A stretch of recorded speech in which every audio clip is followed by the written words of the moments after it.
So the Fellowship of the Ring is probably like, I don't have a favorite movie, but like this is in my top 3. This movie does it. And like the extended edition prologue, I don't even know how long it is. It's 10 minutes, 15 minutes maybe, of just the story of the ring. Like it just does such a good job of telling you the story of the ring in a way that really sets you up for success for the rest of the movie.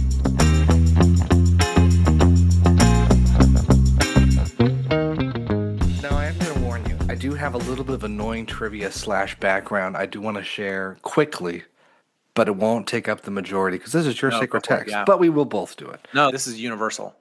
The universal sacred text, Lord of the Rings. Let's talk real quick about background Lord of the Rings, and then a couple songs, and then pass it over to you, and we're going to take the Madison Daniels ride. Lord of the Rings was super popular in the 50s and 60s because it was this counterculture book. It was like the most beautiful counterculture thing. It was all about like the hobbits being idealized and anti-fascism. All the different leaders and heroes of the book are like good moral people. It was so like anti-Vietnam War, Korean War, everything else going on.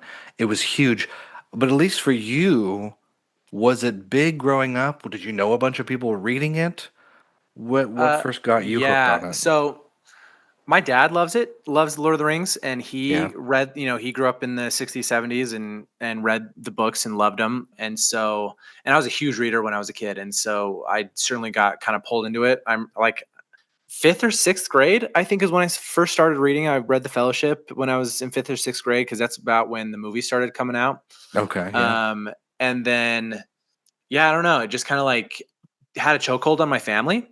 The Lord of the Rings did. Yeah. And, and it kind of just evolved to the point where we watched them annually between like Christmas and New Year's. We watched the extended edition, like all of them.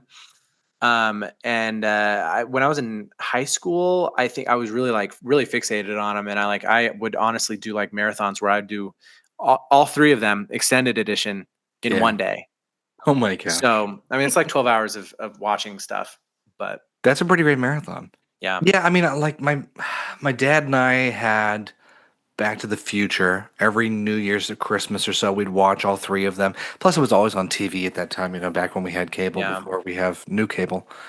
But like you, I bought all of them on special edition, extended edition, and watched the hell out of these movies. I think I had started the first book before the movie came out. I heard it was going to be a movie, and I'm like, well, yeah, young, elementary school, middle school, might as well read it. I don't mean to pit it against Harry Potter, because I know everyone can love both. I enjoy the Harry Potter stuff. To me, this like got my attention way more than Harry Potter did. Mm-hmm. And I blazed through these books super fast. As far as the 60s go, and this is why I'm going to relate it back, the 60s saw it as like this counterculture, escapist fantasy story. D&D started around the same time because of this. It was like, let's all write our own D&D stories. It was kind of a hippy-dippy book because it was like pastoral themes. Oh my gosh, the Shire is like this heavenly little place. You have to leave the heavenly place, fight the evil, and come back to it. That's kind of like the whole push that led through it.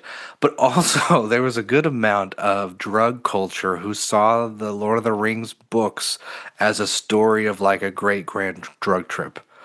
Of like taking the journey, slaying the great evil, the one eye, the all-seeing eye, and coming back to your happy homeland. Tolkien did not like drugs, so that was not his point of view. But I want to do a little minute in which we go through music, because I love music, and I love music from that time period. It was kind of before my dad's time, so it really wasn't him. But when I got to college and was listening to Led Zeppelin on vinyl from one of my roommates, shout out Dylan Harker, I was like, why is Led Zeppelin singing about the Hobbit? And why is he singing about Gollum? And it was so strange. So I'm going to play a couple songs.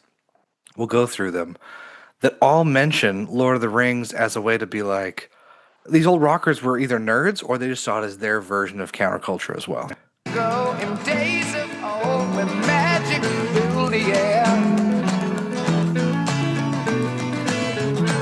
Just in the darkest depths of Mordor, I met a girl so fair.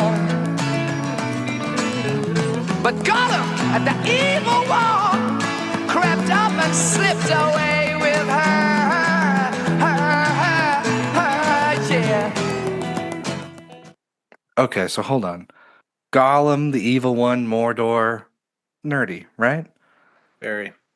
They have a whole song called Misty Mountain Hop. I mean, how do you not? Come on, hold on. It's also a fun song. So I decide what I'm gonna do now. So I'm packing my bags for the Misty Mountains, where the spirits go now. Over the hills where the spirits fly.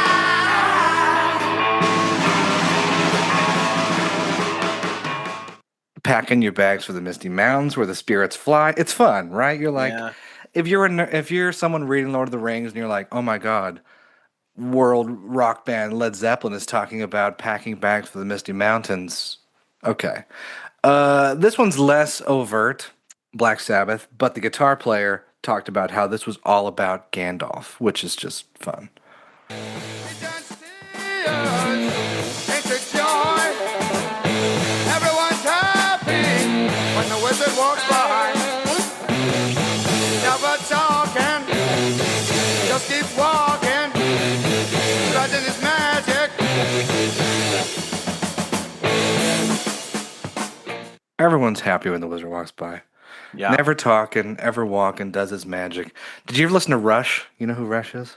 I know Rush is, yeah. Rush, okay. So they do a whole song called Rivendell, which is just this cute little pastoral acoustic-y song. There's something calling you, you're wanting to return to where the misty mountains rise and friendly fires burn. A place you can escape the world where the dark lord cannot go. Who doesn't want to go to Rivendell? The last one, and this is one that I hope you've never heard of because it's such a joy. Leonard Nimoy from Star Trek wrote the Ballad of Bilbo Baggins. Oh, wow. In the middle of the earth, in the land of Shire, lives a brave little hobbit whom we all admire. With his long wooden pipe, fuzzy woolly toes, he lives in a hobbit hole and everybody knows him. Bilbo, Bilbo Baggins, he's only 3 feet tall. Bilbo Baggins, the bravest little hobbit of them all. All right, that's enough. Damn. I mean, what a bop. That's whack. What a bop. Bilbo Baggins. Either way, it has held people for years and years and years. Lord of the Rings. The movies were amazing, broke all kinds of records. I still think they hold up. The mix of practical and CGI. Oh, is they a super kiss. hold up.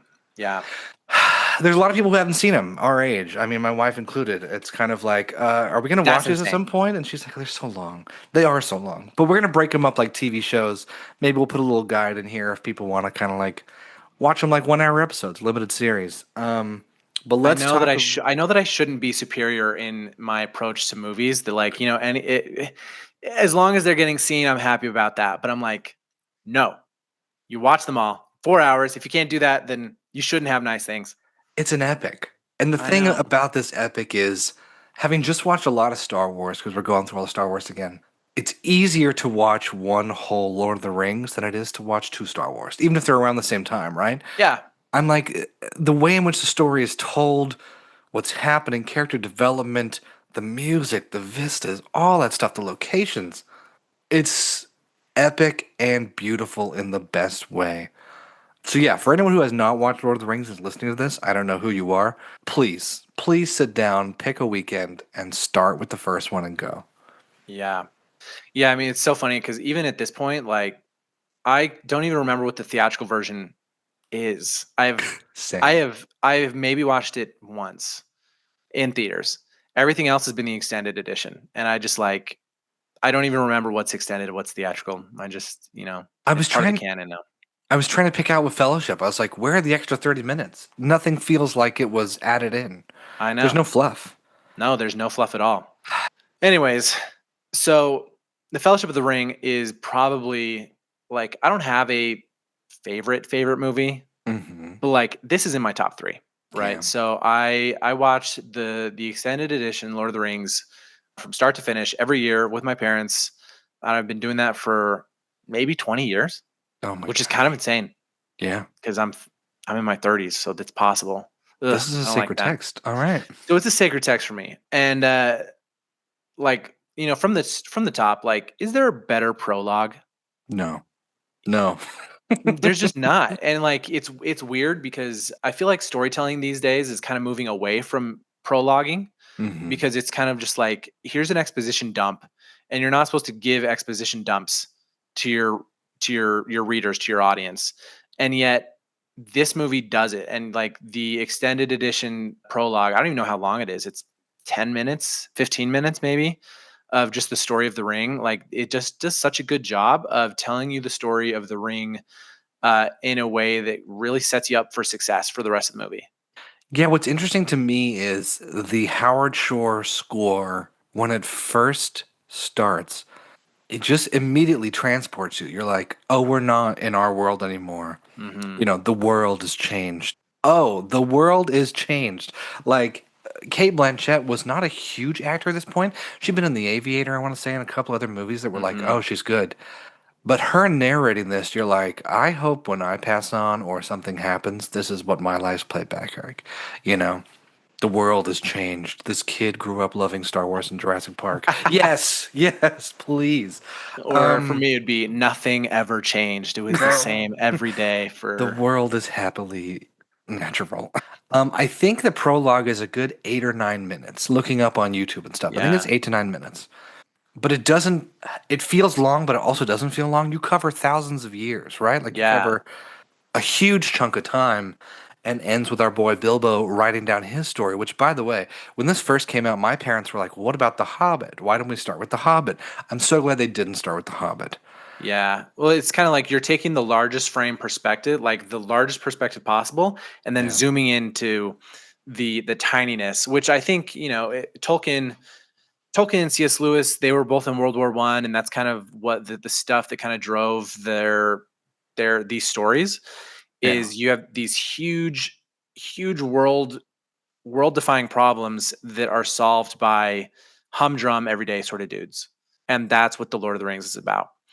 Yeah. Because then you get this prologue, and then you get a secondary prologue of concerning hobbits, which is just like a description of what it is like to be a hobbit.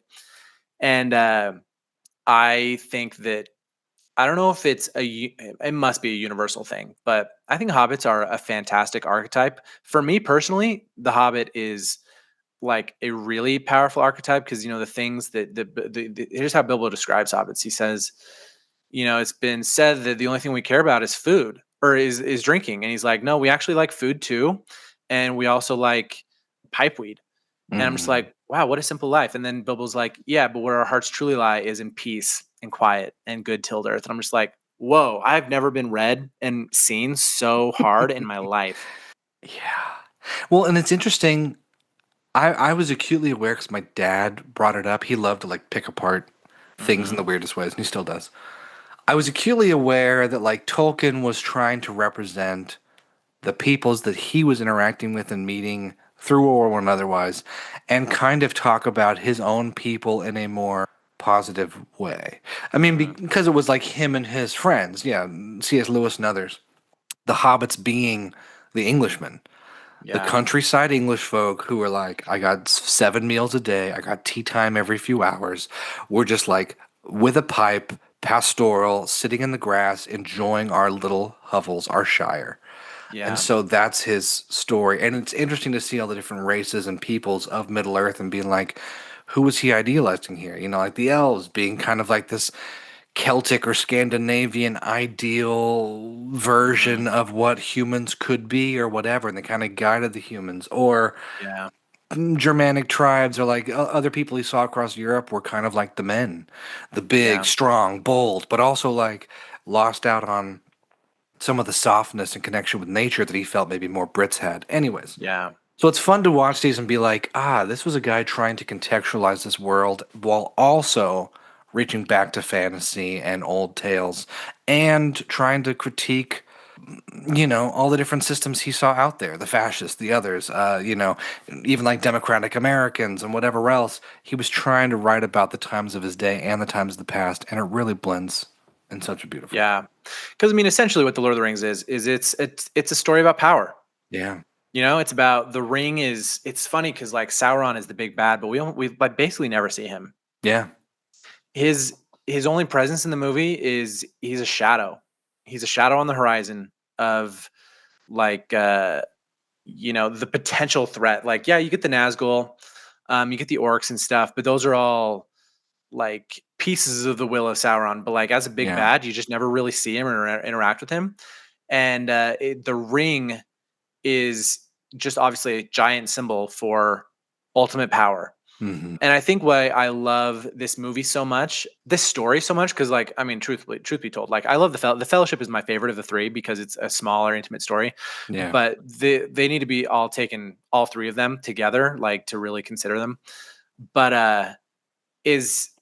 I love it as a meditation on what do we do with power, and some of my favorite lines in the movie. We get Gandalf the Grey. What a great character Gandalf the Grey is. Like he's like this divine, godlike angel figure who just hangs out with regular old people and parties and dances with them and does fireworks for them. Like what a quaint, like that's the kind of all powerful divine being that I want to believe in. Yeah. Is the guy who's just like, oh, you're right. I guess this has been sitting under my nose for 100 years and I didn't even realize it because I was just so, caught up in the simple little living that they have. But the moment where Bilbo drops the ring onto the floor and then Gandalf kind of goes to pick it up and then he sees the eye and he just like recoils. And then later on, once he's like figured out like, oh, this is actually the one ring, Frodo's like, you have to take it from me. And Gandalf is like, don't tempt me with this power, Frodo, because I would want to take it to do good, but through me, it would wield a power too like awful to understand. And I love, like, my favorite moments in this entire show are where characters refuse power. It's so beautiful because it's the antithesis of what we expect to see so often. I mean, that early quote I just absolutely love where Frodo's like, I wish it need not happened in my time. And Gandalf's like, so do I. And so do all who live to see such times. That is not for them to decide. All we have to decide is what to do with the time that is given us.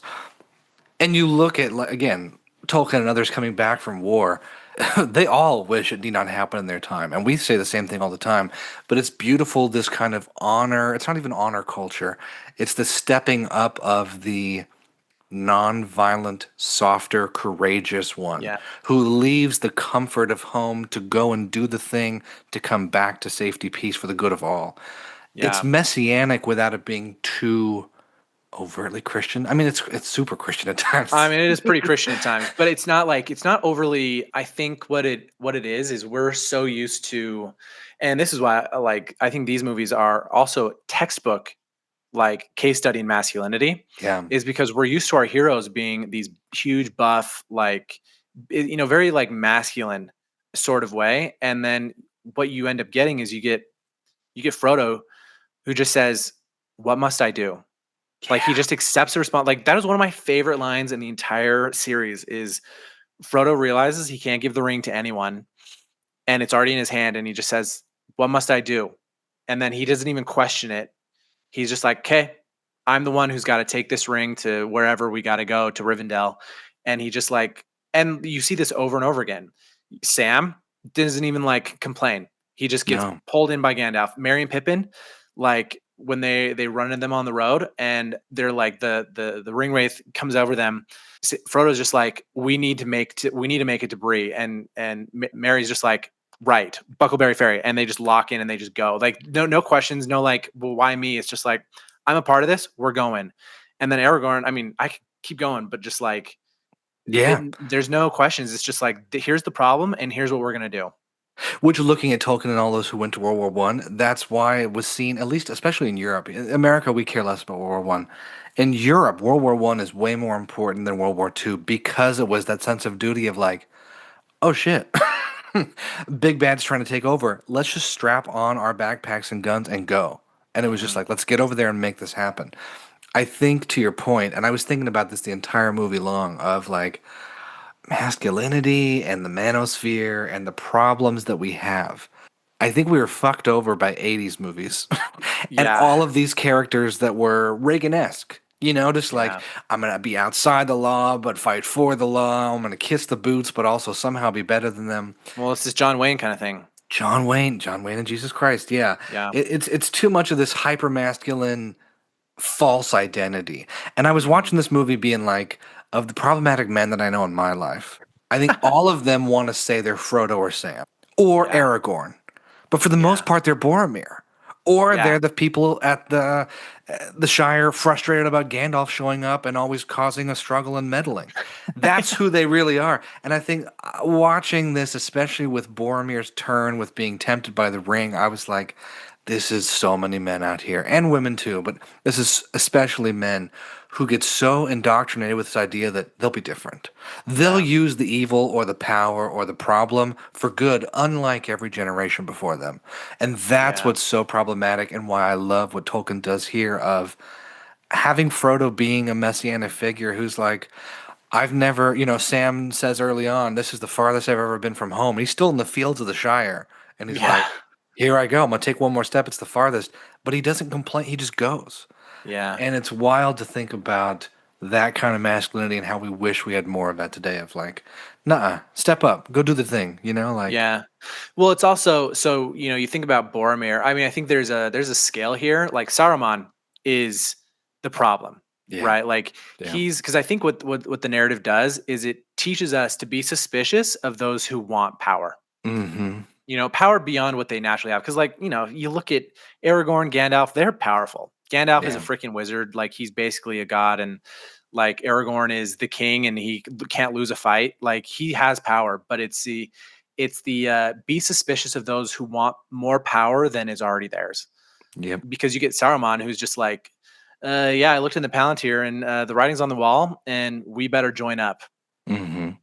And then, and then he kind of gets lost in the sauce and he's like, oh my gosh, there's going to be two towers here and it's going to be me and Sauron ruling all of Middle Earth. And then Gandalf was like, have you met Sauron? He doesn't share power with anyone. Yeah. But then you get Boromir, who's kind of in the middle. He's like, he's a man who wants to do good. He really wants to do good. And his weakness is his only weakness is thinking that he can wield ultimate power to do good and not understanding that ultimate power ultimately is corrupting. Because you even at the end, if you would just watch Boromir with more compassion throughout the show, you can really see that this man is a good man. Mm-hmm. And his one, that moment in the woods with Frodo, he just kind of gets taken by insecurity and by his need to prove himself. But then I think I've picked up on this more as I've watched it, but as Frodo puts on the ring and starts running away, you can hear Boromir's voice in the background being like, Frodo, I'm sorry, I didn't mean, and then it kind of fades off. And so he immediately realizes what he's done is wrong. And then that makes, his going and saving Merry and Pippin all the better. But then you get Aragorn and oh my gosh, Aragorn, what a picture of masculinity, right? I think that each character is in themselves a case study in a different kind of masculinity. The hobbits they're kind of a case study in masculinity. Gandalf is his own, but Aragorn is the perfect man. Yeah. If you read the book King, Warrior, Magician, Lover? No. So it's a book on essentially Jungian archetypes, but that King, Warrior, Magician, Lover are the four masculine archetypes. And Aragorn embodies all of them. And king energy, the king archetype is I am secure in myself, and that security can be given to others. You can see that when, he's with Merry, or he's with the four hobbits initially. He makes them feel safe and taken care of. Then he's in control. He's in charge. He's a warrior. Obviously, that needs no introduction. He's a magician. Magician being he can his stuff, especially he's a healer, so he can take the weed plant where he's everyone else is this is a weed, and he's no, it's medicine.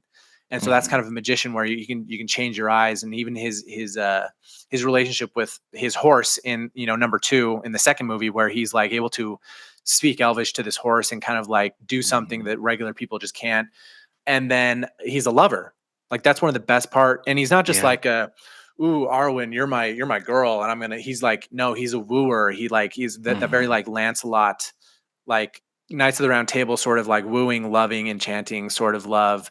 And so he embodies the entirety of like the male spectrum, and he does it with softness, because I think two of my favorite moments with Aragorn are, number one, where Frodo takes off the ring after running away from Boromir, and then Aragorn's like, Frodo, like, where have you been? And then he can like tell that this is a moment.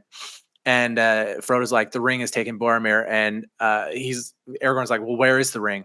He's like, it's right here. And then Aragorn's like, or no, Frodo's like, can you protect me from yourself? Like, what a powerful, can you protect me from yourself? And then he immediately is like, oh, Frodo means to like, he can see that this ring, the effect it's having on all of us, and he's going to spare all of us this thing. And then Frodo's like, or would you destroy it? Would you take it from me?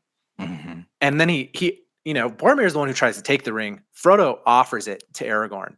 Yeah. And then Aragorn comes in, closes Frodo's fist and says, I would have gone with you to the end. That is one of my other favorite, like 2 or 3 top favorite lines in this entire movie. I would have gone with you to the end. And you believe it. And it's this like refusal of ultimate power by someone who already has power and doesn't need to be anything more than what they are. Like, I love it. Like, I think that should just be like essays and video essays should be made on that whole scene. I was going to say that was the scene that really shook me this time more than anything else. I was like, oh my gosh. And you see it in Aragorn's eyes and you're like, oh, is he about to be tempted by the ring? Even knowing what happened, this time I watched it with new eyes of like, oh, how does this happen? And just the way they shot it, his huge hands over Elijah Wood's little hands holding the ring, it looks realistic. The way they do this forced perspective, you're like, massive, stronger man hands. He survived in the wilderness. He will stand up to ring wraiths. He's like the badass.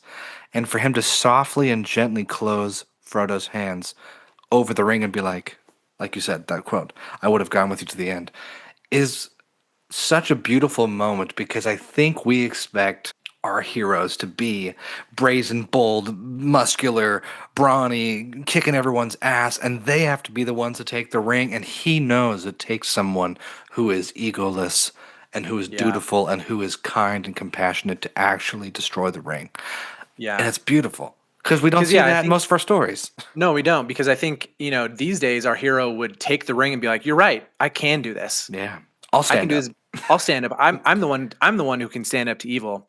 When I think Aragorn in that moment, he sees it and he's like, oh no, I would be ruined by this thing. Yeah. This isn't for me.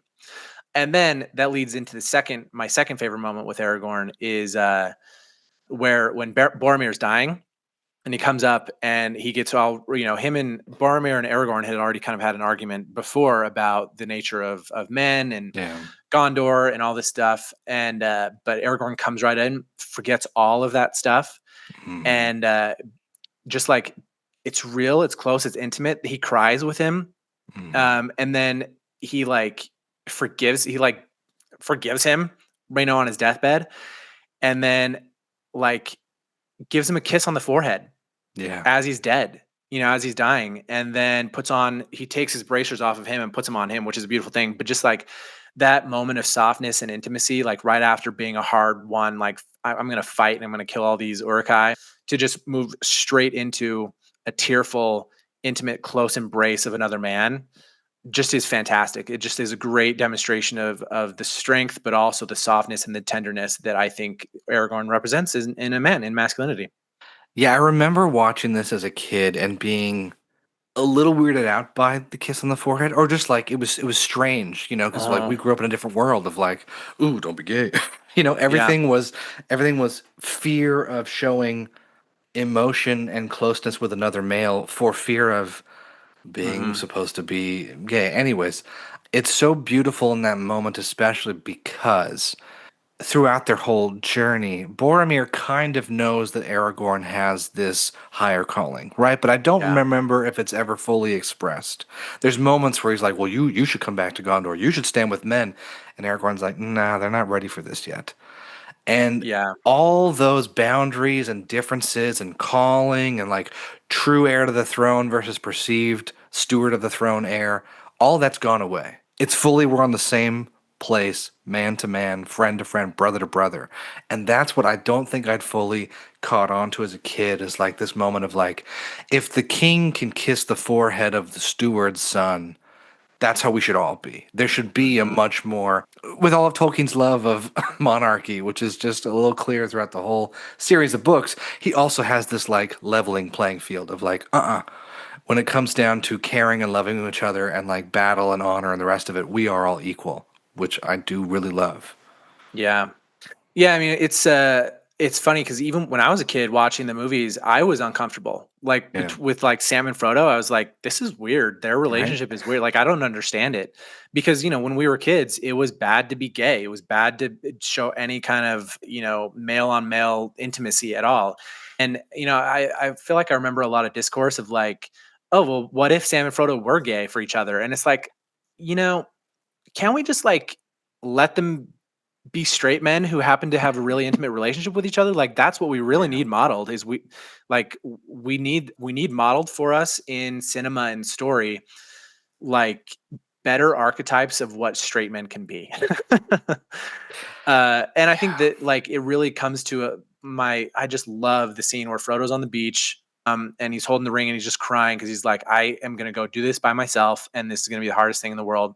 And he's just a little hobbit guy. And then he goes out on the river, and then Sam starts trudging into the water. He's like, no, I'm coming with you. And he's like, you can't swim. And he's like, I don't care. I'm coming with you. Yep. And there's just kind of a sweetness and a stupidity in hobbits. There's such a simple, like, that I think Sam exemplifies so well, because you kind of get Frodo and Bilbo who are, well-read and maybe a little bit more street smart. Yeah. Merry and Pippin and Sam kind of exemplify this, like, I'm kind of more himbo behavior where they're just kind of dumb. Yeah. But they're just so good that their stupidity doesn't actually matter. And then you get like Sam gets pulled back into the boat by Frodo, and then he's like, hey man, I made Gandalf a promise, and it's that I'm going with you to the end. And then you could just see Frodo just like accept that and not fight it. He's just like, yeah, okay, you are going to come with me to the end. And then they embrace, and then they paddle across, and it just like, what a tremendous like depiction of just brotherhood and friendship, and just not fighting it. That it's okay for this level of intimacy to exist, and also like you need help on your journey to go take the ring to Mordor. Like, it's kind of silly to think you could do it by yourself. We're going to talk about our Mormonism because of course we are. Of course, I remember going on my mission and putting in the companionship and feeling like I didn't relate because my first missionary companion was like Mr. Sports. He was Boromir, He was a pole vaulter, javelin thrower. He was a running back in high school. All the stuff that I was not. I played some sports or whatever. I could fake some of this extra masculine stuff, but it wasn't like me. I enjoyed the team aspect. Anyways, when we were together, I was like, oh, we're Frodo Sam. You know what I mean? Like, I'm just Sam here to go along. He knows what he's been doing. I haven't been out here. And there was this moment of like, oh, there's something nice about male companionship and this dynamic that kind of helps each other grow and push, because I was too stubborn to know what you couldn't do, and he was too wise to let us do anything that would truly get us in big trouble, right? Whatever. Yeah. And I kind of like these archetypes, like you're saying, of the good old boys from the pub who just love football and who are like, yo, they have pints here. Oh my gosh, it comes in pints. And yet they all have the same level of ignorant courage of like, well, we're going. Why? Because we're going. Like that whole discussion of Rivendell, I sat there and I was like, damn, this is politics. This is our Democratic, our Senate, our Congress. This is everyone just fighting over stuff. And you have the littlest of all stand up and go, well, it's got to be done, so we're going to go do it. Oh, and then he says, but I don't know the way. But like, I don't know what a beautiful, like, I'll take the ring to Mordor. I don't know how to get there. Like self-awareness and ignorance at the same time is kind of beautiful. Yeah. Or like when they leave Rivendell and Frodo's like, Mordor, Gandalf, is it left or right? Like what a perfect little moment to just show like the bravery that has almost nothing behind it. Like just imagine someone from small town Montana, I was just there, small town Montana running for president and saying, everything's broken, I got to fix it. I don't know how to do it. I hope to have the right people around me. Let's just go. who would vote for them? Like we put so much more esteem and intelligence or resumes and the rest of it. It's a different kind of story because you're like, oh, maybe this is what we actually do need. But it's the unlikely hero that is such a great archetype of like, it's not even reluctant. It's wishing it wasn't going to happen, but he's going to do it. Which Yeah. So I think this movie is sacred text for me. For I don't know if I'm ever Aragorn.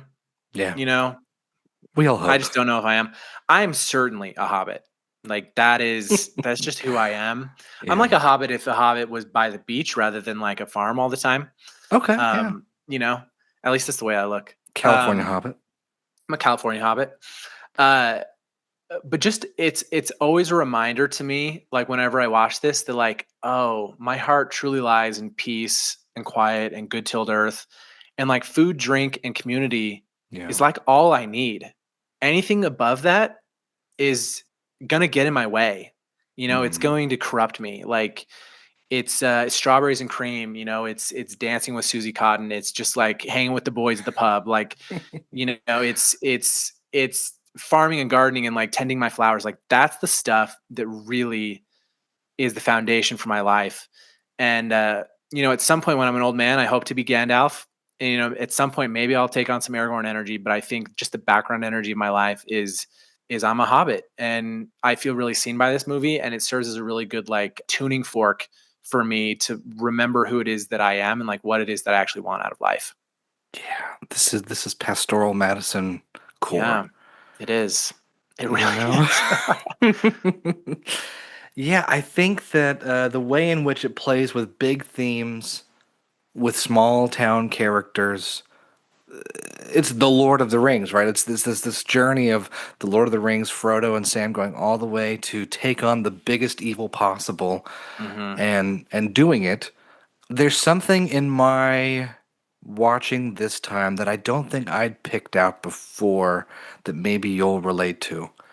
The elves is like these spiritual beings. I'd always like put them more in the more mortal plane, but it's kind of more like a Jesus figure or a saint or a god among men, of guiding them, but also having to leave at a certain point. Like the light is fading. We got to go. And there's a certain bit of me this time that was like, oh, I feel this. The elves are gone from Middle Earth. Like we don't have the gods among us anymore. It feels a little more godless and less spiritual. But I love that this sacred text for you being the hobbit, kind of points out that there may be an elf along your journey, but it's not all about the elves. They give you gifts to complete your task, but they will not complete it, even knowing they may be stronger, better than whatever else. It comes down to the mortality, and that is what matters, and that's what we're going to do. We're going to live in the mortal plane and do the mortal task, even if it feels Herculean. Yeah, I mean, I think that's kind of the bedrock of my spirituality anyways, is I feel like there's a strain of spirituality that's like, I need to transcend the world.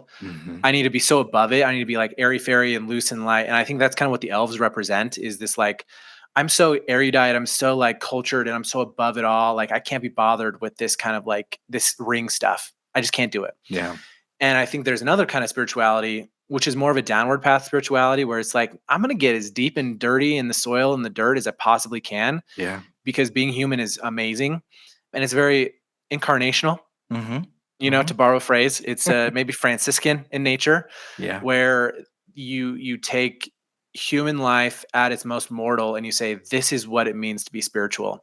And you, instead of like trying to separate yourself from the mundanity of life, you embrace it and you grab it and you like push it into your face and you're like, I'm doing dishes right now, and that's spiritual. I'm pulling weeds right now, and that's spiritual. And that is, I think, what is exemplified by the hobbits. And I think the hobbits don't necessarily see themselves as spiritual beings, but they so clearly are. They're so clearly spiritual beings of the world, who are in the world but not of the world. There's something truly intentional about Tolkien saying the hobbits are barefoot. Yeah. Furry-footed, but barefoot. And they are walking, they're literally grounded. They are walking to Mordor with bare feet.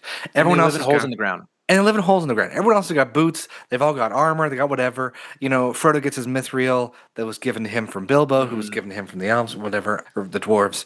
Anyways, all this stuff really still comes down to the grounded, earthy, generally pleasant fellas are going to be the ones who are kind of our guide through this whole story of like, there's taller stature, there's bigger arms, there's bigger swords all around us, but it's those four little guys who are like, hey, you know what? Barefooted we go. I mean, and there's probably some like visual metaphors throughout the show. Like, who are the problems? Saruman's a problem. Denethor's a problem. Boromir was a problem. Sauron's a problem, and they're all in towers. They're all just massively suspended away from the ground. And like obviously the ring wraiths, once they're on the fell creatures with the wings, like their problem. I mean, the eagles are anyways, but I don't want to get too deep into it because it breaks apart. But the idea is like Aragorn came out of the wild. Mm-hmm. He's very much a man of the earth. Like he, wasn't raised up in these towers and these sepulchers. And there is a closeness and a proximity and an intimacy with groundedness that Tolkien very clearly worked into the narrative as being the thing that kept them safe from the corruptive nature of ultimate power. Yeah, and I guess in the next two movies we get more of like King Theoden and Wormtongue and all kinds of different like political, I guess you'd say, figures and things of like, oh, whisperings and fears and oh, you have to do this, you can't go fight. Like you said, Denethor and his, oh my gosh, I've lost Boromir, so we're all done for. Let's just like give up the kingdom and we're all dead. Don't fight. It's interesting, yeah, like you're saying, that all the bad good guys are in such contrast to our core 9, our core 8 figures. I think this is one that people should watch all the way through if they haven't before as just the movies. Then go back again a little later and be like, what are they trying to say? What is he trying to point out here? And if you haven't watched it in a while, definitely go back and say, what are the greater themes? What do I connect with? I was kind of sitting there and I was like, oh, is Tolkien trying to say something about paganism and Christianity, how we need a little bit of both, and like natural spirituality with some of these more idealistic, monotheistic ideas? I don't know. But it definitely made me want to continue watching now that we've just rewatched this, the next two, because it's so good. And maybe we do a full deep dive with, I would love to get someone who was a producer or otherwise part of the crew to talk about the technical aspects, because these as movies are insane. Oh, they're so good. 90 to 95 million per movie. The first one was so belabored and like all kinds of weather problems and financing problems and Weinstein problems. All these things. Anyways, it's a miracle these three movies came out and were as amazing as they were. But that is, again, a discussion for a non-sacred text day. Yeah. I'll end with a quote from J.R. Tolkien that I think is in The Hobbit, but he says, and this is kind of, I think, a good, like a bullet point to the whole like philosophy of The Lord of the Rings. He says, if more of us valued food and cheer and song above hoarded gold, it would be a merrier world. Oh, baby. And that's how I try and live my life. That's where we're going to end it today. Let's leave it right there with that quote. For everyone listening, please go rewatch Lord of the Rings. We'll have it linked in the show notes if you want to stream it. Go find the extended edition. I don't actually know if that's streaming. Do you? I think it's streaming on Amazon Prime right now, but not the extended. So I don't know. You might have to do some digging to find, or just like buy it. Just like, thank you. just go buy it. Give your money to these projects because they deserve it. I have my extended editions on my bookshelf next to books because it looks like books. And I pulled it off yesterday, popped it in the DVD player. Give this a watch if you haven't. Read the books if you haven't. There's some moments in the books that are much better than the movies, like Galadriel when she's tempted by the ring. Way better in the book than the movies, but regardless. Yeah. Beautiful story, and eat, drink, and be merry in a good way. In a good way. In a good way, do it. Let's wrap that up for today. We've got another episode coming out next week. And we will catch you guys again with another Sacred Text next month. Until then, watch good movies and TV.